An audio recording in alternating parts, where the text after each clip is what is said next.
Ako si Teresita. At sa loob ng 68 taon, ang akala ko, alam ko na ang tunay na kahulugan ng pagmamahal ng isang ina. Ang pagmamahal na iyon ay may amoy ng bagong saing na kanin sa umaga. May tunog ng makinang panahi habang tinatahi ko ang punit sa kanyang uniforme noong elementarya. At may bigat ng ginto para sa kaisa-isa kong anak na si Miguel. Ibinigay ko ang lahat. Hindi lang basta lahat. Noong pangarap niyang maging isang tanyag na abogado, ang aking maliit na ipon mula sa pagiging guro ay hindi sapat. Kaya't ang tanging alahas na pamana sa akin ng aking ina, isang kuwintas na may gintong krusipiho. Isinanla ko ng walang pag-aalinlangan dahil sa pagmamahal.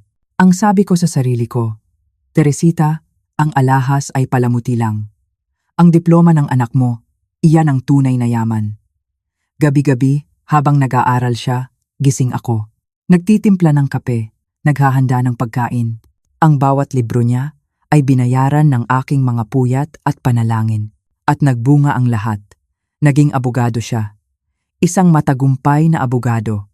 Ang buong akala ko, iyon na ang katuparan ng lahat ng aking sakripisyo. Ang buong akala ko, ang bahay na ito sa Quezon City, na ipinundar namin ng yumaong kong asawa, ay habang buhay na mapupuno ng tawanan at paggalang hanggang sa dumating ang Pasko. Ang Noche Buena na dapat sana'y pinakamasaya ay naging simula ng isang bangungot. Dinala niya si Isabel, ang kanyang magandang nobya. Ang babaeng akala ko ay magiging ilaw ng aming tahanan. Ngunit sa ilalim ng mga kumukutitap na ilaw ng Pasko, may aninong hindi ko nakita noon. Habang tinutulungan ako ni Isabel sa kusina, napansin ko ang kanyang mga ngiti. Abot sa labi. Pero hindi umaabot sa mga mata. Ang kanyang mga kamay, habang naghihiwa ng gulay, ay nanginginig, may takot, may lungkot na hindi niya masabi. At ang anak ko, si Miguel, ang dating batang magalang na humahalik sa aking kamay, ay nagbago. Dumating siya sa kusina, hindi para tumulong, kundi para magbantay. Ang pagyakap niya kay Isabel ay hindi paglalambing, kundi pag-aari. Parang isang asong nagbabantay ng kanyang buto. Doon, sa ibabaw ng aming kitchen counter, sa tabi ng ginagawa naming fruit salad, umilaw ang cellphone ni Isabel. Isang text, 2, 3, mula kay Miguel, na nakaupo lang sa sala, ilang metro ang layo sa amin. Ang mga daliri ko, na abala sa paggawa ng leche flan, ay natigilan. At ang mga mata ko ay nakabasa sa isang bagay na sumaksak sa aking puso. Nasaan ka na? Bakit hindi ka sumasagot? Huwag mo akong baliwalain. Ang mga salitang iyon ay hindi galing sa isang nag-aalalang nobyo. Hindi iyon pag-aalala. Ang mga salitang iyon ay mga kadena. Mga posas na hindi nakikita. Control. Oo, iyon ang tamang salita. Control. Ito ba ang anak na pinalaki ko? Ang batang tinuruan kong rumespeto sa kababaihan. Sa isang iglap, ang lahat ng sakripisyo ko ay parang tinapak-tapakan. Ang anak na binigyan ko ng lahat ay naging isang taong hindi ko nakilala. Isang taksil. Isang taksil sa lahat ng aral na ibinigay ko sa kanya. Wala siyang utang na loob. Ang sakit. Mas masakit pa kaysa sa gutom. Mas masakit pa kaysa sa pagod.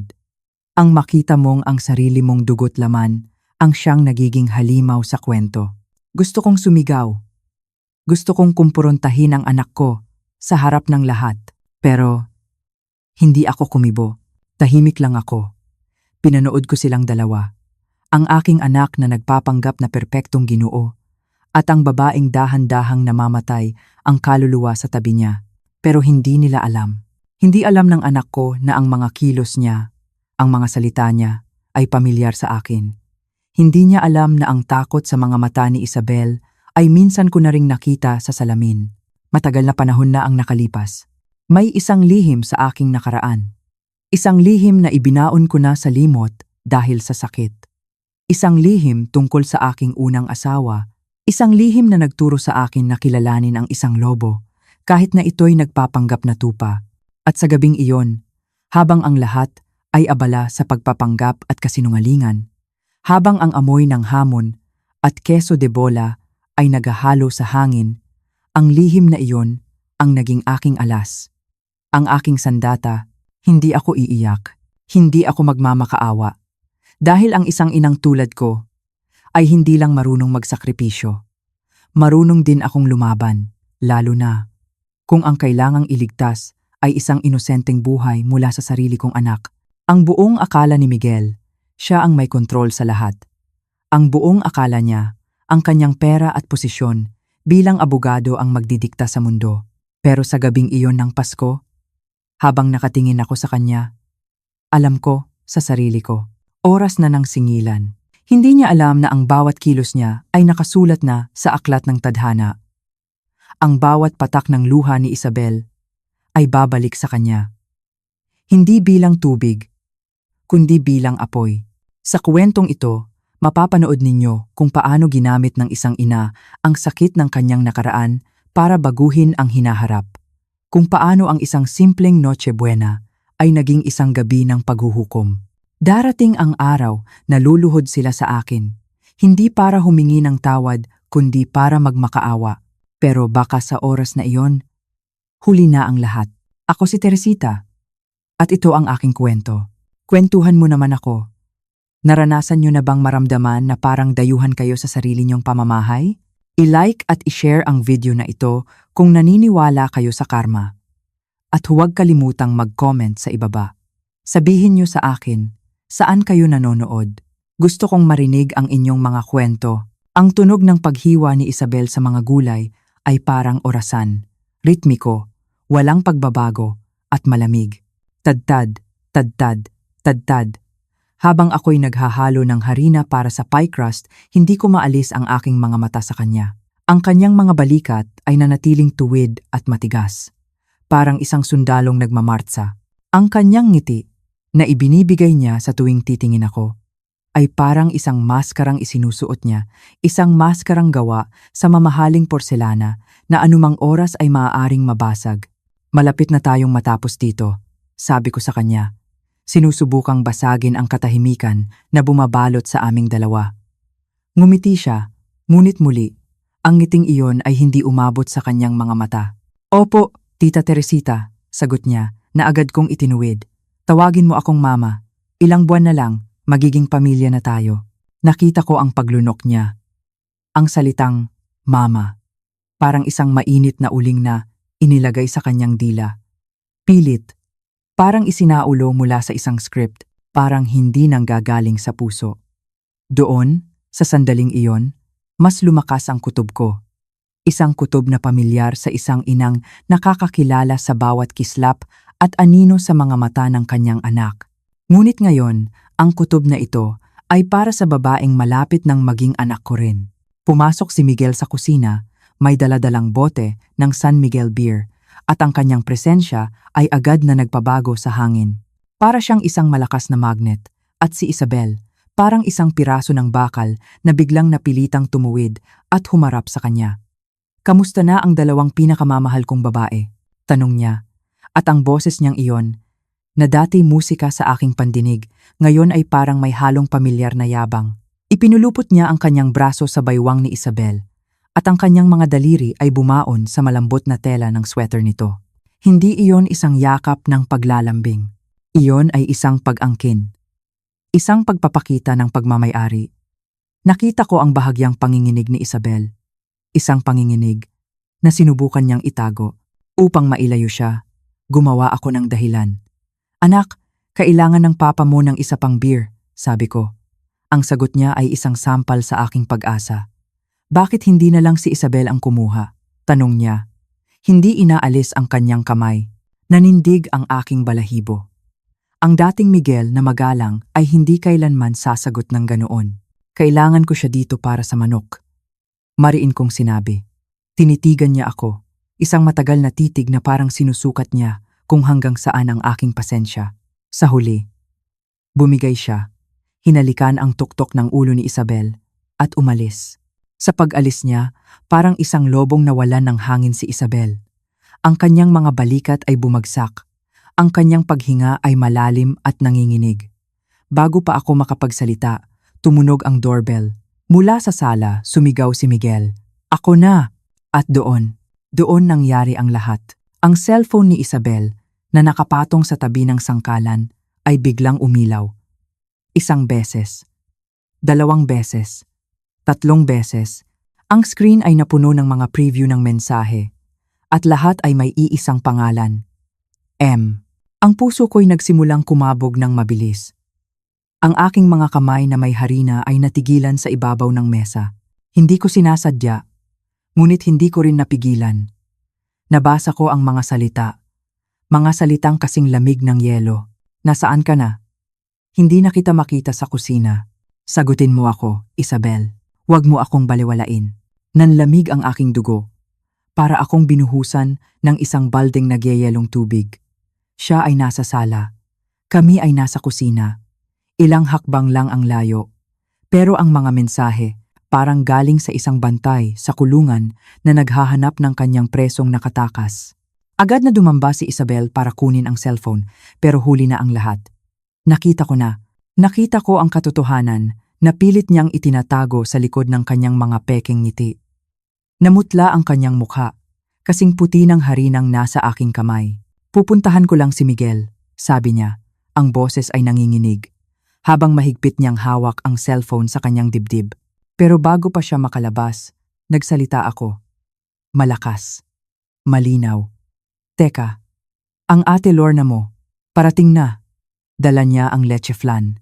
Ito ay isang pagsisinungaling, ngunit kailangan kong pigilan siya. Kailangan kong ipaalam sa kanya, sa paraang hindi halata, na may nakakita, na hindi na siya nag-iisa sa sikreto niya. Tumango lang siya, ngunit kitang-kita ko ang panginginig ng kanyang mga kamay habang nagtatype siya ng sagot. Muli, sumulyap ako. Nandito ako sa kusina kasama ang mama mo. Pangako, hindi na. Mabilis niyang itinago ang screen. Ngunit sapat na iyon. Sapat na para mawasak ang imahe ng perpektong relasyon na ipinapakita nila. Ang anak ko, ang sarili kong anak, ay tinatrato ang kanyang mapapangasawa na parang isang bagay. Ang hapagkainan para sa Noche Buena ay dapat sanang isang lugar ng saya, ng pasasalamat, ng pagmamahalan. Ang aming mesa ay puno. May hamon na kumikinang sa sarili nitong mantika, may keso de bola na parang araw sa gitna ng gabi, at may mainit na tsokolate na ang amoy ay bumabalot sa buong bahay. Ang asawa kong si Ramon ay masayang nakikipagkuwentuhan sa aking kapatid na si Lorna. Tawa sila ng tawa. Ngunit para sa akin, ang bawat tunog ng kubyertos na tumatama sa plato ay parang isang martilyo na pumupukpok sa aking sentido. Ang bawat halakhak ay isang insulto sa katahimikang bumabalot sa aking puso. Dahil ngayon, hindi na ako basta ina.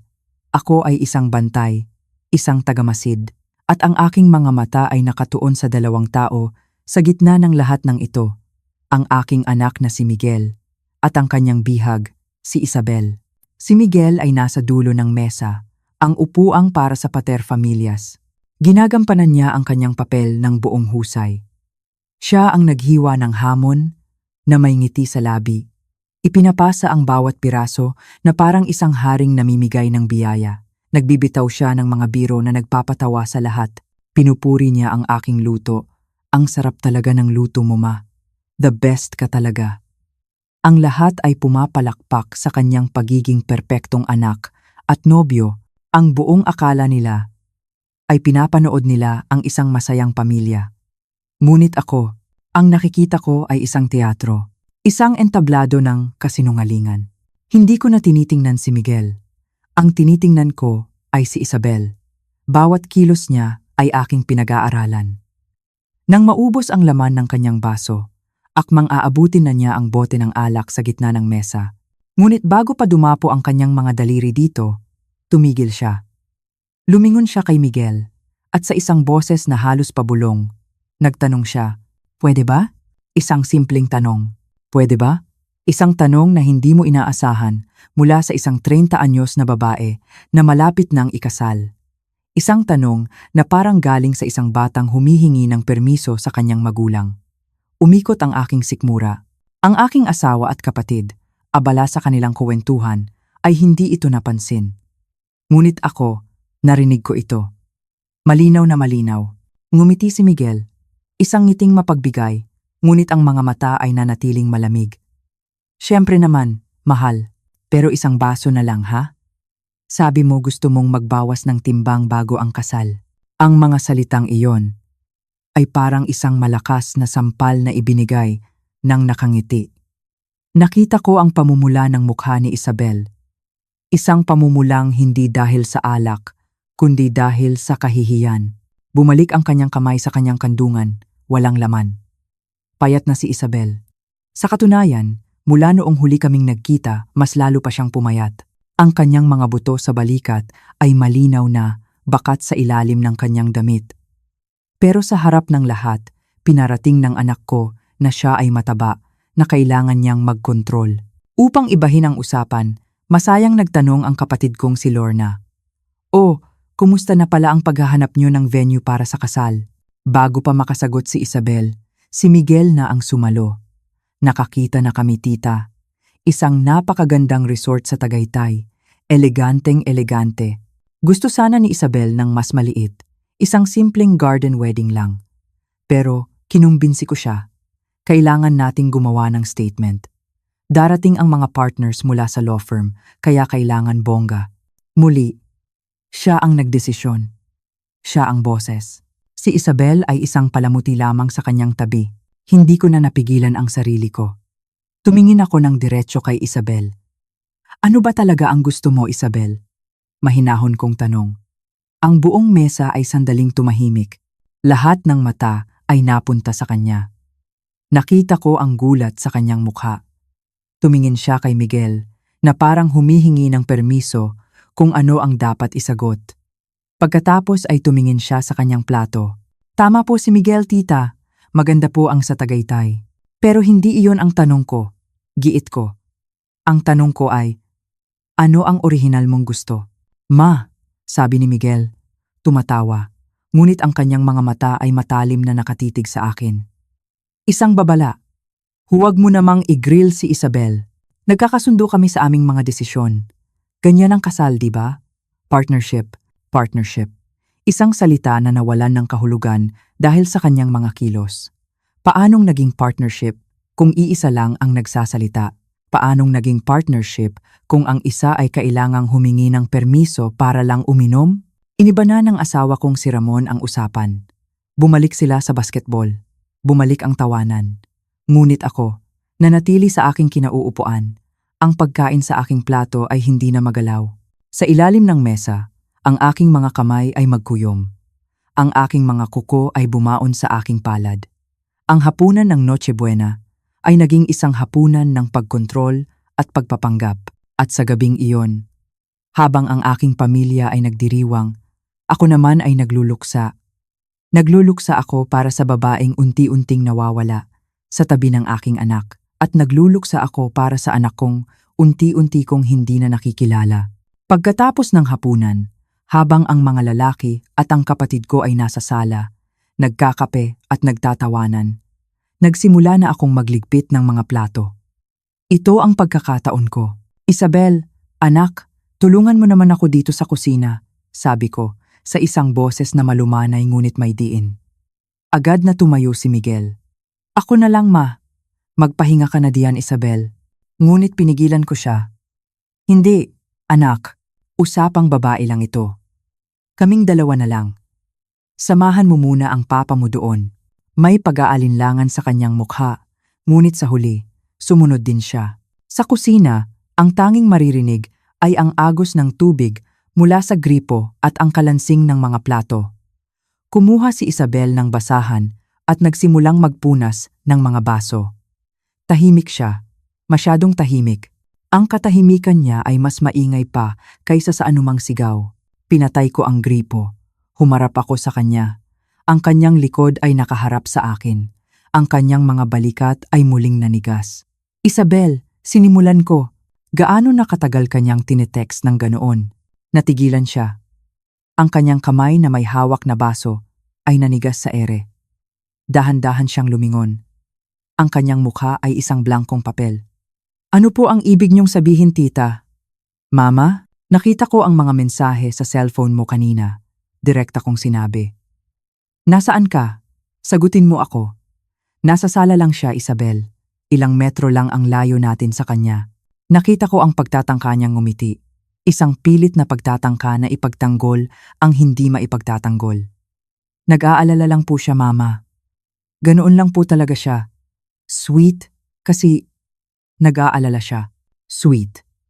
Ang salitang iyon ay parang lason na lumabas sa kanyang bibig. Nag-aalala. Isang magandang salita para pagtakpan ang isang pangit na katotohanan. Hindi iyon pag-aalala, Isabel, mariin kong sinabi, ngunit pinilit kong maging kalmado. Ang tawag doon ay kontrol. Umiling siya, at sa bawat pag-iling niya, parang lalo siyang lumiliit. Umatras siya ng isang hakbang. Hindi po ninyo naiintindihan. Mahal po ako ni Miguel, mahal na mahal. Mahal? Hinawakan ko ang aking dibdib. Ang salitang iyon. Anak, makinig ka sa akin. Lumapit ako sa kanya.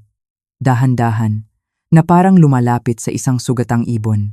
Noong 19 anyos ako, bago ko makilala ang Papa Ramon mo, mayroon akong unang asawa. Akala ko noon, pag-ibig ang tawag kapag gusto niyang malaman kung nasaan ako sa bawat segundo ng bawat araw. Akala ko pag-ibig kapag pinipili niya ang mga damit na isusuot ko. Akala ko pag-ibig kapag nilalayo niya ako sa aking mga kaibigan dahil masama silang impluensya. Bawat salitang sinasabi ko ay isang piraso ng aking nakaraan na matagal ko nang ibinaon. Isang lihim na kahit si Miguel ay hindi alam. Inabot ako ng 3 taon bago ako nakaalis sa kanya. 3 taon, at sa pag-alis ko, wala na akong natira. Wala akong kaibigan. Wala akong trabaho. At higit sa lahat, wala na akong tiwala sa sarili ko. Nakatitig lang sa akin si Isabel. Ang kanyang mga mata ay nanlalaki. Ang kanyang bibig ay bahagyang nakabuka. Nakita ko ang pagkabigla at pagkilala. Si Miguel, hindi po siya ganoon. Hindi niya po ako sasaktan, pabulong niyang sabi. Hindi pisikal ang lahat ng pananakit, Isabel, sagot ko.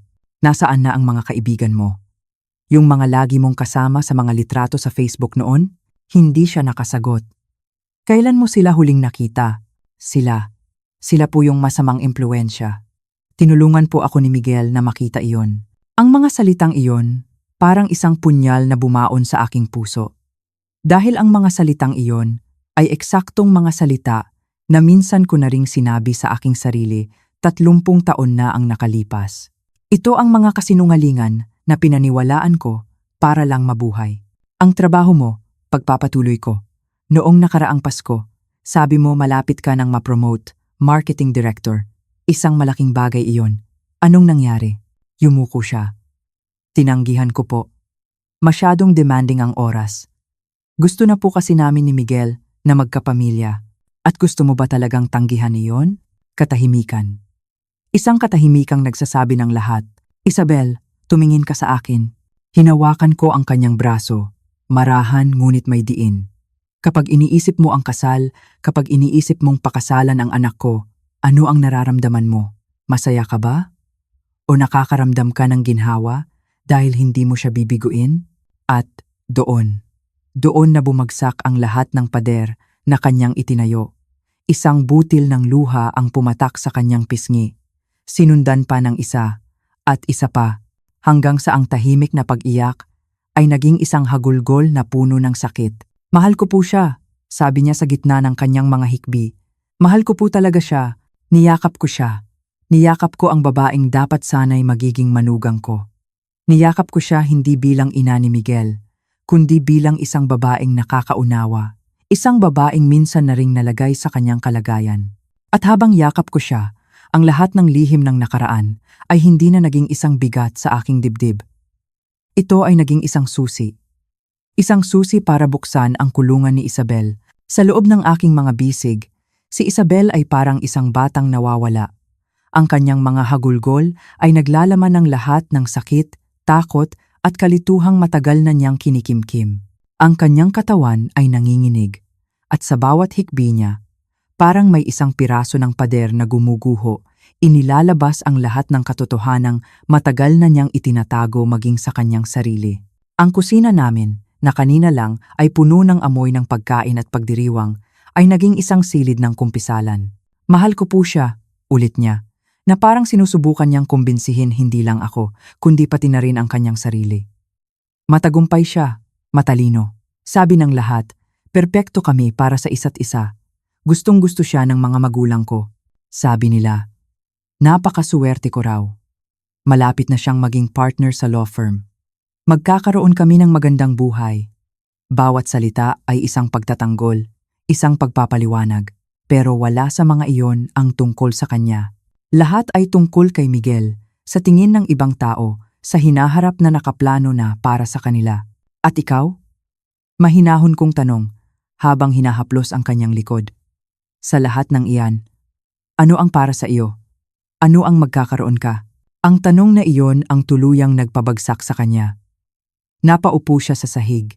Ang kanyang mga kamay ay nakatakip sa kanyang mukha at ang kanyang pag-iyak ay mas lalong lumakas. Ito na ang pag-amin. Ang pag-amin na sa lahat ng perpektong plano na iyon, ang sarili niyang kaligayahan ay nawala. Lumuhod ako sa tabi niya, hindi na alintana ang malamig na sahig. Hinayaan ko lang siyang umiyak. Minsan, ang mga luha ang pinakamabisang lunas. Kailangan niyang ilabas ang lahat at nagsimula siyang magsalita. Sa gitna ng kanyang mga hikbi, isa-isang lumabas ang mga detalyeng nagpapatunay sa aking mga hinala. Ang mga salita ay parang isang rumaragasang ilog na matagal nang napigilan. Binabasa niya ang mga email ko, "Mama," simula niya. Ang mga text ko, ang location ko sa phone, palagi. Palagi niyang alam kung nasaan ako. Ang bawat palagi ay may diin, puno ng pagod. Siya ang pumipili ng damit na isusuot ko. Sabi niya, hindi raw ako marunong manamit ng naaangkop. Minsan, nagalit siya nang mananghalian ako kasama ang isang katrabaho kong babae. Ang sabi niya, sinusubukan daw akong impluwensyahan ng kaibigan ko laban sa kanya. Naalala ko ang sinabi niya kanina, ang mga kaibigan niyang masamang impluwensya. Hindi pala sila masamang impluwensya. Sila ay mga taong nakakakita sa katotohanan at iyon ang kinatatakutan ni Miguel. Ang katotohanan, hindi na ako pwedeng kausapin ang kuya ko. Pagpapatuloy niya, ang kanyang boses ay basag na. Iniisip ni Miguel na nagseselos lang daw si kuya sa kung anong meron kami. Inilalayo siya ni Miguel sa lahat. Sa mga kaibigan, maging sa sariling pamilya. Ito ay isang klasikong taktika. Kapag nag-iisa na ang biktima, mas madali na siyang kontrolin. Mas madali nang paniwalain sa mga kasinungalingan. Hindi ko na matandaan, sabi niya, habang nakatingin sa kawalan. Kung kailan ako huling gumawa ng desisyon, kahit gaano kaliit, na hindi ko muna itinatanong sa kanya. Ang paghingi ng permiso para sa isang basong alak kanina ay hindi isang simpleng pangyayari. Iyon pala ay isang bintana. Isang bintana papasok sa araw-araw na buhay ni Isabel. Isang buhay na walang kalayaan. Para akong binuhusan ng isang drum ng yelo. Ito ang anak ko, ang Miguel na inalagaan ko. Ang batang tinuruan kong maging mabuti at marespeto. Paano siya naging ganito? Saan ako nagkamali? Ang mga tanong ay umuukil-kil sa aking isipan, ngunit isinantabi ko muna ang mga iyon. Ang mahalaga ngayon ay ang babaeng nasa harapan ko. Mag-aayos tayo. Mariin kong sinabi. Puno ng determinasyon. Aayusin natin ito. Umiling siya. Puno ng takot. Hindi ko po kaya. Hindi ko kayang iwan siya. Ang kasal, 3 buwan na lang. Paano ang mga bisita? Ang gown ko, naayos na. Ang mga bayad sa supplier, mahigit 200,000 piso na po ang nabayad namin. Nakakahiya po sa pamilya ko. Hinawakan ko ang kanyang mga balikat at pilit ko siyang pinaharap sa akin. Isabel, makinig ka. Tinitigan ko siya ng diretso sa kanyang mga mata. Walang halaga ang lahat ng iyan. Ang gown, ang pera, ang sasabihin ng ibang tao. Lahat iyan ay walang kwenta kumpara sa kaligtasan mo, kumpara sa kalayaan mo. Pero mahal ko po siya. Ang pagmamahal, Isabel, sabi ko, ay hindi humihingi ng permiso para sa isang baso ng alak. Ang pagmamahal ay hindi ka inilalayo sa mga taong nagmamahal sa iyo. Ang pagmamahal ay hindi sinusubaybayan ang bawat kilos mo na parang isang kriminal. Hinaplos ko ang kanyang pisngi. Anak, ang buhay na inilalarawan mo, hindi iyan pag-ibig. Iyan ay isang kulungan na may magagandang kurtina. Ang kanyang pag-iyak ay napalitan ng panginginig. Isang panginginig na dulot ng takot sa hindi pa nangyayari. Hindi ko po alam kung paano. Magagalit siya. Sasabihin niyang nag-overreact lang ako. Sasabihin niyang sinisira ko ang kinabukasan namin. Tatawagan niya ang mga magulang ko. Sasabihin niyang wala ako sa sarili. At maniniwala sila sa kanya. Palagi silang naniniwala sa kanya. Hinawakan ko ang kanyang kamay ng mahigpit. Hindi ka baliw. At hindi ka nag-overreact. Sa sandaling iyon, ang lahat ng aking pagdududa ay nawala. Ang aking misyon ay naging malinaw. Hindi ko hahayaang maulit ang aking nakaraan sa buhay ng babaeng ito. Ang sakit na dinanas ko noon ang siyang magiging lakas niya ngayon. Ang takot sa mga mata ni Isabel ay totoo at nakakahawa. Ngunit sa ilalim ng takot na iyon, nakita ko ang isang maliit na kislap. Isang kislap ng pag-asa. At iyon ang kailangan kong palakasin. Ang pag-iyak ay huminto na, napalitan ng isang nanginginig, ngunit determinadong katahimikan. Ang unang hakbang ay ang pag-amin. Ang susunod ay ang pagkilos. Kailangan nating maging matalino, sabi ko sa kanya, habang tinutulungan siyang tumayo mula sa sahig. Pinunasan ko ang kanyang mga luha gamit ang dulo ng aking duster. Hindi tayo pwedeng magpadalos-dalos. Kailangan nating isipin ang bawat hakbang. Tumingin ako sa paligid ng kusina. Ang aking isip ay tumatakbo ng mas mabilis kaysa sa normal.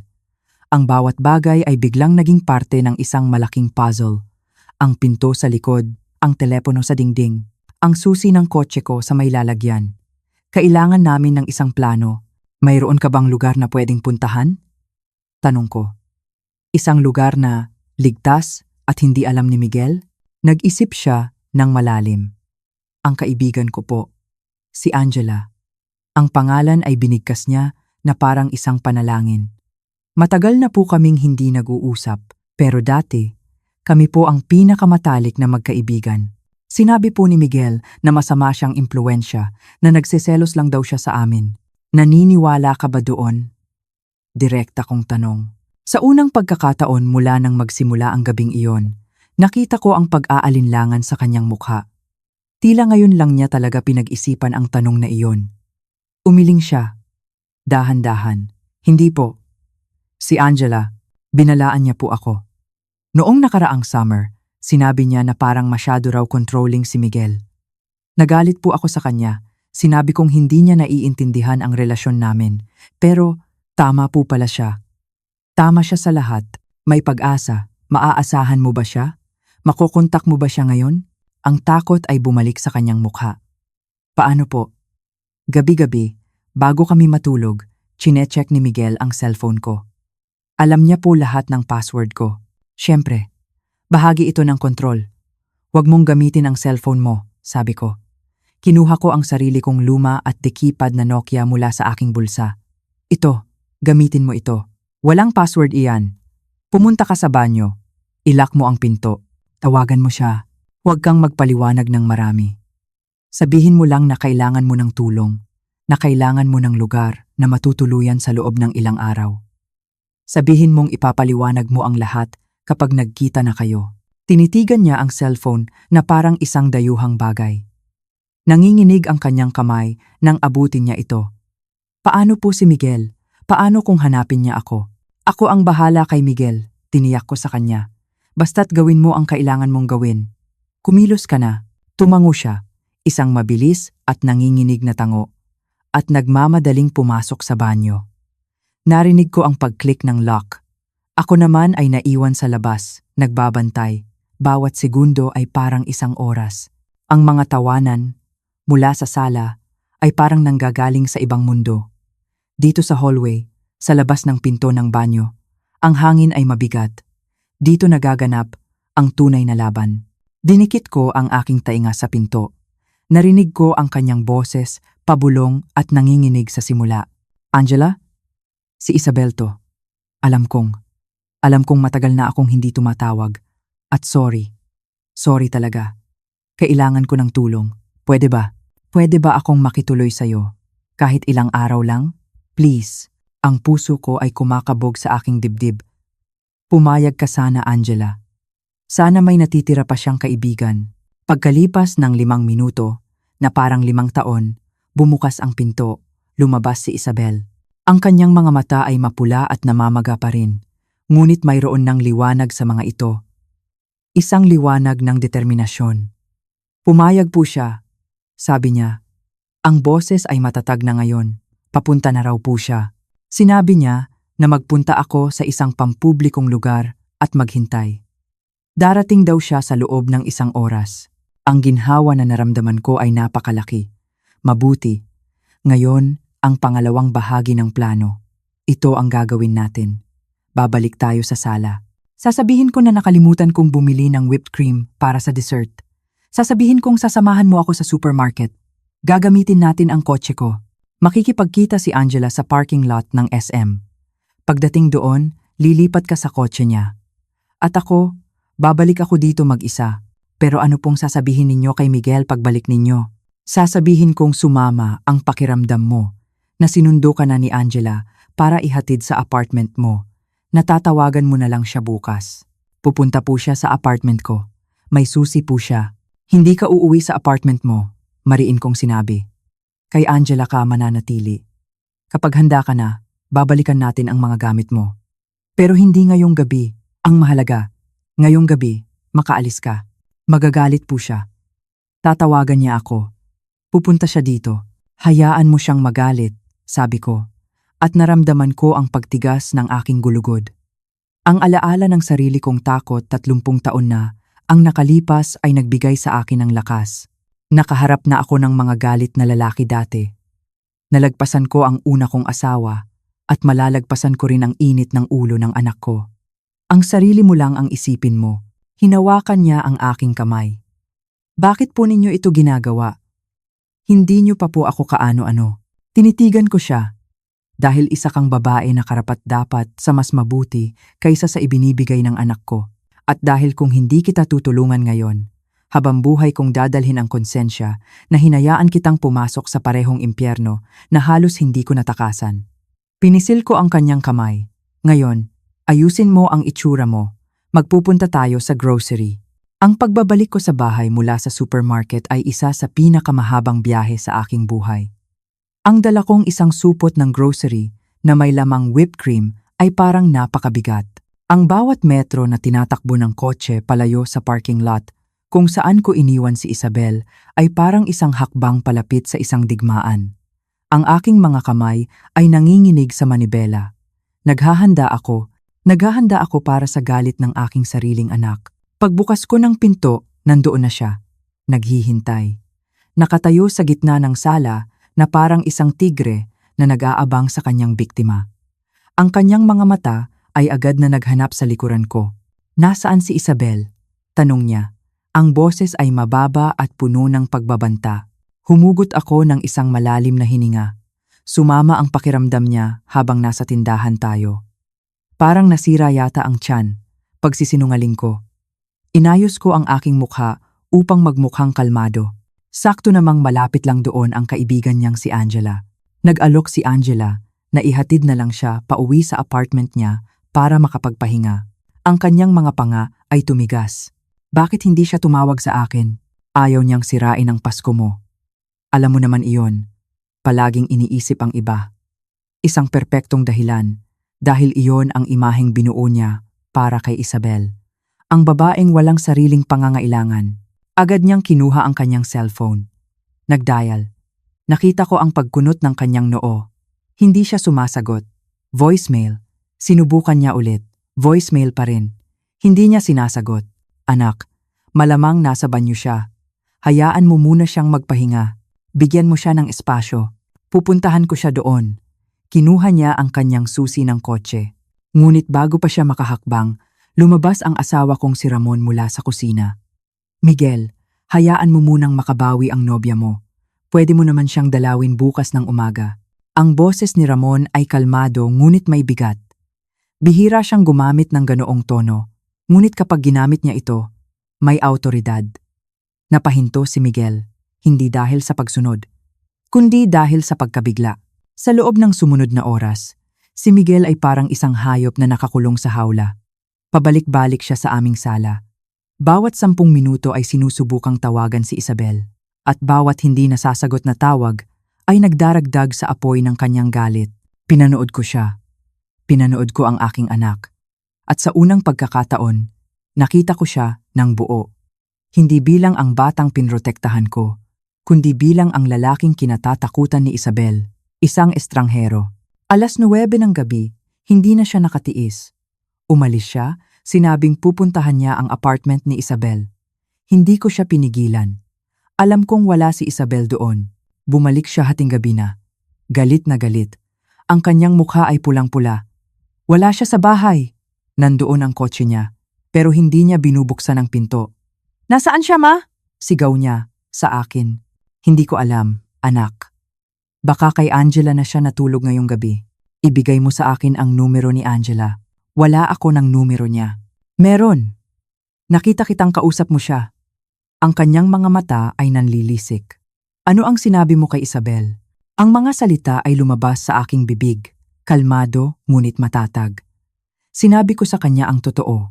Anong totoo? Sinabi ko sa kanya na ang pagmamahal ay hindi nangangahulugang sinusubaybayan mo ang bawat kilos niya, na ang pagmamahal ay hindi nangangahulugang inilalayo mo siya sa kanyang pamilya at mga kaibigan, na ang pagmamahal ay hindi nangangahulugang kinokontrol mo ang bawat aspeto ng kanyang buhay. Namutla ang kanyang mukha, pagkatapos ay namula. Wala kang karapatan. Mayroon akong lahat ng karapatan. Sagot ko. Ang aking boses ay tumataas na rin. Umiiyak siya sa kusina ko. Miguel, nanginginig. Nagpaalam siya sa'yo para lang uminom ng isang basong alak. Hindi iyon pagmamahal. Pang-aabuso iyon. How dare you? Sigaw niya. Hindi. How dare you? Sagot ko.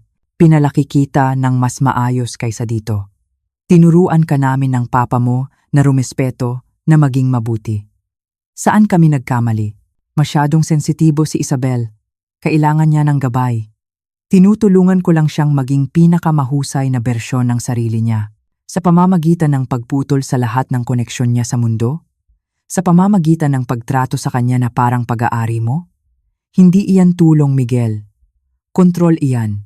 Hindi ninyo naiintindihan ang relasyon namin.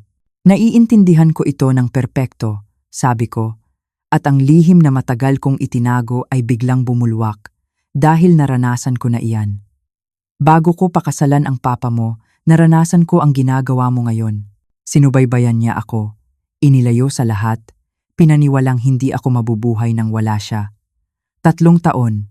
3 taon ng impyerno. At hindi ko hahayaang ikaw naman ang gumawa niyan kay Isabel. Nakatitig siya sa akin, gulat na gulat. Hindi ako katulad niya. Eksakto kang katulad niya, sabi ko. At kung hindi mo iyan nakikita, kailangan mo ng tulong. Kinuha niya ang kanyang jacket. Kapag bumalik na sa tamang pag-iisip si Isabel, babalik siya sa akin. At habang buhay mong pagsisisihan na sinira mo ang buhay niya, tinitigan ko siya sa mata. Kung babalik siya sa'yo, ibig sabihin na bigo ako. Pero sa tingin ko, hindi na siya babalik. Sa tingin ko, sa wakas, malaya na siya. Malakas niyang isinara ang pinto. Napaluhod ako. At sa wakas, bumuhos ang aking mga luha. Niyakap ako ni Ramon. Nagpalaki ba tayo ng isang halimaw? Tanong ko sa kanya. Nagpalaki tayo ng isang mabuting bata na gumawa ng masasamang desisyon, sagot niya.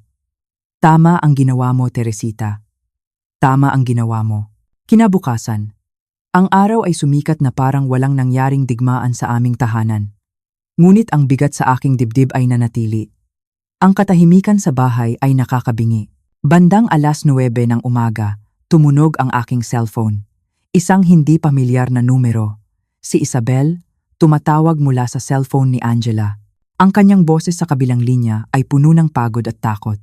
Mama Teresita, tinext niya po ako buong gabi. Daan-daang mensahe. Tumatawag siya mula sa iba't ibang numero dahil blinak ko na po siya. At kaninang 3:00 ng madaling araw, pumunta po siya dito sa apartment ni Angela. Kinakalampag niya ang pinto. Tumawag po kami ng pulis. Ang puso ko ay parang piniga. Naaresto ba siya? Hindi po. Pinaalis lang po siya. Pero natatakot po ako, Mama. Natatakot po ako. Makinig ka sa akin, Isabel, sabi ko. Ang aking boses ay matatag, kahit na ang aking kalooban ay nanginginig. Huwag kang matakot. Nandito ako. Ngayon din, pupunta kayo sa presinto para kumuha ng restraining order. Ako ang magbabayad ng abogado. Pagkatapos, kukunin natin ang mga gamit mo sa apartment mo. Sasamahan kita. Isasama natin si Papa Ramon mo at si Angela. Hindi mo ito gagawin ng mag-isa. Paano po ang kasal? Tanong niya. Ang boses ay basag. Kalimutan mo ang kasal, mariin kong sinabi. Mas mahalaga ang kaligtasan mo kaysa sa anumang gown o venue o sasabihin ng ibang tao. Magagalit po ang mga magulang ko. Madidismaya po sila.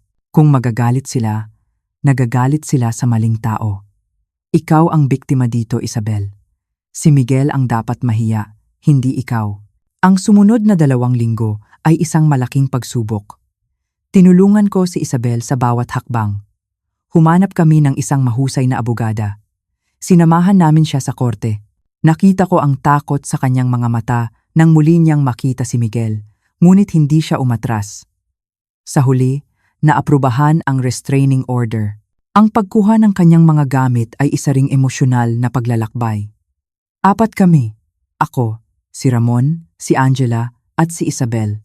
Habang inilalagay ni Isabel ang kanyang mga damit sa mga kahon, ang bawat piraso ay parang may dalang alaala, ang mga damit na pinili ni Miguel. Ang mga regalong ibinigay niya, may mga sandaling napapaiyak siya, ngunit sa tabi niya ay si Angela, na nagpapalakas ng kanyang loob. Si Ramon naman, ang aking tahimik na asawa, ay nagbantay sa pinto, tinitiyak na walang gugulo sa amin. Sa loob ng 2 oras, naisalansan namin ang isang buong buhay sa mga karton. Habang isinasara namin ang pinto ng apartment sa huling pagkakataon, parang isinasara na rin namin ang isang kabanata ng kanyang buhay. Sinubukan pa rin ni Miguel na guluhin siya. 2 beses niyang nilabag ang restraining order. Ngunit sa bawat paglabag niya, mas lalo lang tumitibay ang kaso laban sa kanya. Sa huli, pagkatapos payuhan ng kanyang abogado, tumigil na rin siya. Nagpadala siya ng sulat mula sa kanyang abogado, nagbabantang idedemanda ako. Ngunit alam kong wala siyang laban. Ito ang mga unang hakbang. Mahirap, magulo, puno ng luha at takot. Ngunit sa bawat hakbang na iyon, nakikita ko ang unti-unting pagbabalik ng tunay na Isabel. Bawat pirma sa isang legal na dokumento, bawat kahon ng gamit na nailalabas, ay isang hakbang palayo sa kulungan at isang hakbang palapit sa kalayaan. Lumipas ang mga buwan. Ang malamig na simoy ng Pasko ay napalitan ng init ng tag-araw. Ang mga sugat, bagamat hindi pa tuluyang naghihilom, ay nagsisimula ng magpeklat. Hindi ko na nakausap si Miguel mula noong gabing iyon. Nagpadala siya ng isang text noong bagong taon. Sana masaya ka. Sinira mo ang buhay ko. Ang sagot ko ay maikli ngunit puno ng kahulugan. Hindi, anak. Iniligtas ko ang buhay niya. Kapag handa ka ng humingi ng tulong, kapag handa ka ng magbago, tawagan mo ako. Hanggang doon, mahal kita, pero hindi ko kayang suportahan ang ginawa mo. Hindi na siya sumagot. Masakit. Walang ina ang gustong maputol ang ugnayan sa kanyang anak. Ang kapatid kong si Lorna ay paminsan-minsan ay nagbabalita. Si Miguel daw ay abala sa trabaho. May bago na raw siyang nobya. Sinasabi ni Lorna na dapat ko na raw siyang patawarin. Na dapat hayaan ko na siyang umuwi para sa mga okasyon, ngunit hindi pa ako handa. Hindi hanggat hindi niya kinikilala ang kanyang pagkakamali. Ang aking lakas ay nagmumula kay Isabel. Noong nakaraang linggo, dumaan siya sa bahay para magkape. Ang pagbabago sa kanya ay hindi lang pisikal. Oo, bumalik na ang kanyang dating timbang. Ang kanyang mga pisngi ay may kulay na ulit. Ngunit ang pinakamalaking pagbabago ay nasa kanyang mga mata. Mayroon ng liwanag. At ang kanyang ngiti, totoo na. Umaabot na ito hanggang sa kanyang mga mata. Ikinuwento niya sa akin na tinanggap niyang muli ang kanyang dating trabaho. Ang posisyong marketing director na tinanggihan niya noon dahil kay Miguel ay hindi pa pala napupunan. Naghihintay lang pala ito sa kanya. Ang kanyang dating boss ay tuwang-tuwa sa kanyang pagbabalik. Mayroon na rin po akong bagong apartment, masaya niyang ibinalita. Maliit lang, pero sa akin. Ako po ang pumili ng pintura. Ako ang nag-ayos ng mga gamit. Lahat po, desisyon ko. Nagsimula na rin siyang makipag-date. Isang guro mula sa kanyang yoga class. Wala pa pong seryoso, sabi niya, habang humihigop ng kape. Inaaral ko pa lang pong magtiwala ulit. Higit sa lahat, inaaral kong magtiwala sa sarili ko. Iyan ang pinakamahirap na bahagi, sabi ko sa kanya. Pero nagagawa mo, hinawakan niya ang aking kamay sa ibabaw ng mesa. Hindi ko po yata kayo napasalamatan ng maayos, Mama Teresita. Hindi niyo po kailangang gawin iyon. Panig dapat kayo sa anak ninyo. Ngumiti ako, isang ngiting may bahid ng lungkot. Karamihan sa mga ina ay masyadong mahal ang kanilang mga anak para hayaan silang maging isang mang-aabuso. Mahal ko pa rin si Miguel, palagi ko siyang mamahalin, pero mas mahal ko ang tama kaysa sa paggawa ng mga dahilan para sa kanyang mga pagkakamali. Dumating si Ramon, may dalang bagong lutong muffins. Nagkuwento siya ng isang luma niyang joke at si Isabel ay tumawa ng malakas. Isang tawang malinis, walang halong takot. At habang pinagmamasdan ko silang dalawa, naisip ko ang gabing iyon ng Noche Buena. Ang gabing iyon kung saan isang simpleng text message ang nagbukas ng lahat. Ang gabing iyon kung saan pinili kong kumilos, sa halip na magbulag-bulagan. Ang pagtulong kay Isabel ay ang pinakamahirap na desisyon na ginawa ko bilang isang ina. Ngunit sa tuwing nakikita ko siyang masaya, malusog at malaya, alam kong ito rin ang pinakatama. Dahil minsan, ang pagiging isang mabuting ina ay nangangahulugang panagutin ang sarili mong anak kahit na dinudurog nito ang iyong puso. Ang katahimikan sa pagitan ko at ng aking anak ay isang malawak at malamig na karagatan. Minsan, sa gitna ng gabi, kapag ang lahat ay natutulog na, naiisip ko siya. Ang kanyang mga unang hakbang, ang kanyang unang salita, ang pag-iyak niya noong unang araw niya sa eskwela. Ang pagmamalaki sa aking dibdib noong umakyat siya sa entablado para kunin ang kanyang diploma sa abogasya. Ang lahat ng alaalang iyon ay parang mga bituin sa madilim na langit. Nandoon sila, kumikinang, ngunit hindi ko maabot. Masakit. Walang salitang makakapagsabi kung gaano kasakit. Ang pagtalikod sa sarili mong anak ay parang pagputol sa isang bahagi ng iyong katawan. Araw-araw, dinadala ko ang sakit na iyon kapag may nakikita akong mag-inang nagtatawanan sa parke, kapag may naririnig akong balita tungkol sa isang matagumpay na batang abogado. Ang puso ko ay parang dinudurog. Ang kapatid kong si Lorna, sa kanyang mabuting hangarin, ay palaging sinusubukang maging tulay. Teresita, sabi niya sa akin isang araw, nagkita kami ni Miguel. Mukha siyang maayos, may bago na siyang girlfriend, sabi niya. Namimiss ka na raw niya. Baka naman panahon na para magpatawad. Pagpapatawad. Isang salitang madaling sabihin, ngunit napakahirap gawin. Lorna, sagot ko. Ang pagpapatawad ay hindi nangangahulugang paglimot at hindi rin ito nangangahulugang pagpayag sa mali. Paano ko siya patatawarin kung hindi pa niya nakikita na mayroon siyang malaking pagkakamali? Hindi ito naiintindihan ng iba. Ang tingin nila sa akin ay isang matigas na ina. Isang ina na mas pinili ang isang estranghero kaysa sa sariling dugo at laman. Sabi ng ilan sa aming mga kamag-anak, ganyan talaga ang mga lalaki. Natural lang na maging seloso. Sabi ng iba, dapat hindi ka na nakialam. Away magnobyo iyon. Dapat sila ang umayos. Ngunit hindi nila nakita ang nakita ko. Hindi nila narinig ang narinig ko.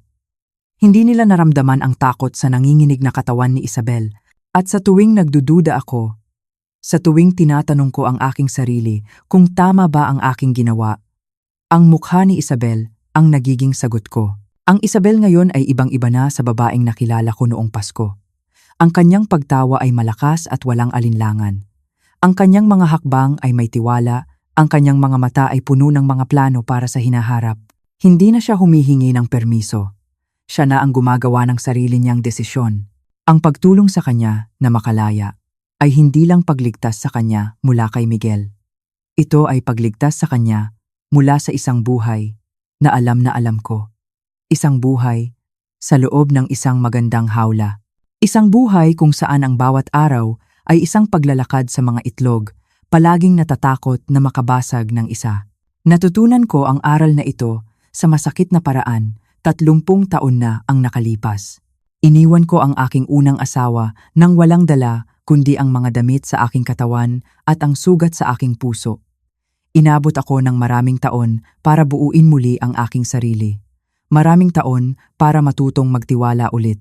Maraming taon para maniwala na karapat-dapat akong mahalin ng tama. At hindi ko hahayaang danasin iyon ni Isabel. Ang pag-ibig ng isang ina ay isang komplikadong bagay. Ang natural na ugali natin ay protektahan ang ating mga anak. Ipagtanggol sila sa buong mundo. Itago ang kanilang mga pagkakamali. Pero natutunan ko na ang tunay na pag-ibig ay hindi pagiging bulag. Ang tunay na pag-ibig ay ang pagkakaroon ng lakas ng loob na sabihin sa iyong anak na, "Anak, nagkakamali ka." Ang tunay na pag-ibig ay ang pagtuturo sa kanila ng pananagutan. Ang pagharap kay Miguel ay pagharap sa sarili kong kabiguan bilang isang ina. Saan ako nagkulang? Saan ako nagkamali sa pagpapalaki sa kanya? Ang mga tanong na iyon ay habang buhay kong dadalhin. Ngunit ang hindi ko pagharap sa kanya ay mas malaking kabiguan. Dahil kung mananahimik ako, parang sinasabi ko na rin na tama ang kanyang ginagawa, na ang pang-aabuso ay katanggap-tanggap at hindi kailanman magiging katanggap-tanggap iyon. Minsan, ang pagmamahal ay nangangahulugang pagprotekta sa iba mula sa sarili mong pamilya. Minsan, ang pagiging isang mabuting ina ay nangangahulugang panagutin ang iyong anak kahit na wasak ang iyong puso. At minsan, ang pinakamahirap na bagay at ang pinakatamang bagay ay iisa lang. Habang nakaupo ako ngayon sa aking hardin, pinagmamasdan ang mga bulaklak na aking itinanim, iniisip ko ang kinabukasan. Umaasa ako na balang araw, darating ang panahon na si Miguel ay makakatok sa aking pinto, hindi para manumbat, kundi para humingi ng tulong, para aminin ang kanyang pagkakamali at magsimulang magbago. At sa araw na iyon, ang aking mga bisig ay bukas na tatanggap sa kanya, dahil ang pag-ibig ng isang ina, kahit gaano kasakit, ay hindi na uubos. Naghihintay lang ito, ngunit hanggang sa dumating ang araw na iyon, patuloy akong maninindigan. Patuloy akong magiging paalala na ang pag-ibig ay hindi pagmamay-ari. Ito ay pagpapalaya. At si Isabel, siya ang buhay na patunay na tama ang aking naging desisyon. Siya ang aking pag-asa. Siya ang bulaklak na itinanim mula sa sakit ng nakaraan, na ngayon ay namumukadkad ng buong ganda sa liwanag ng kanyang kalayaan. At iyon, para sa isang inang tulad ko, ay sapat na.